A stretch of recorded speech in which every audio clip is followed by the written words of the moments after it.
Hey there! In this video, we're going to explore the Perceptron, a fundamental building block of machine learning. Despite its slightly intimidating name, the concept behind it is surprisingly intuitive. Let's start by understanding when to use a perceptron. Ideally, we use it when our data is linearly separable. On the left, we have a dataset where we can clearly draw a straight line to separate the axes from the triangles.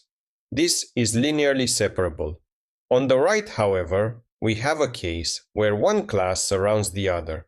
No single straight line can separate them here. The perceptron is designed for the first case, though we'll see a trick for the second case later. Now, let's look at the parameters. The perceptron relies on a weight vector, which we'll call omega, and an input vector x. Notice that both vectors have one extra dimension. This is for the bias term, which allows our separating line to not pass through the origin. We also have a learning rate, nu, which controls how big of a step we take when adjusting our weights. So how does it actually classify a point? It's simple geometry. We take the dot product of our weight vector and our input vector.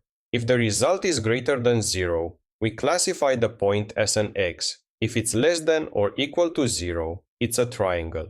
Geometrically, this dot product defines a line in 2D space that splits our plane in two. Let's see this in action with some real numbers. Suppose we have an initial weight vector that gives us this yellow line.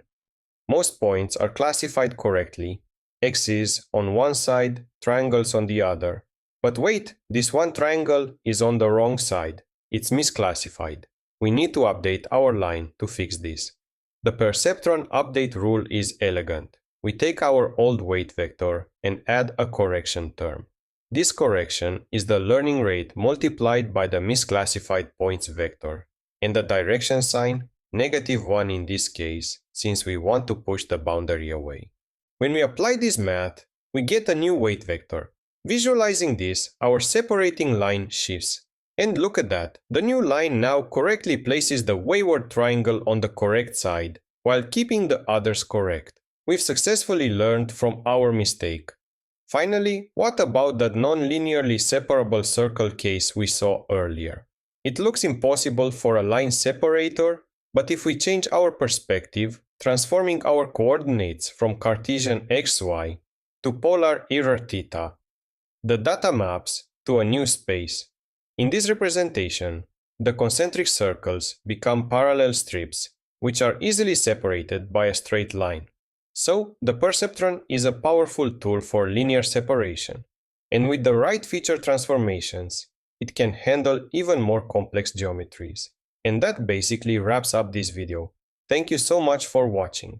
If you found this explanation helpful, give it a thumbs up, share your thoughts in the comments, and subscribe to stay up to date with everything I post on this channel. See you in the next one. Bye bye.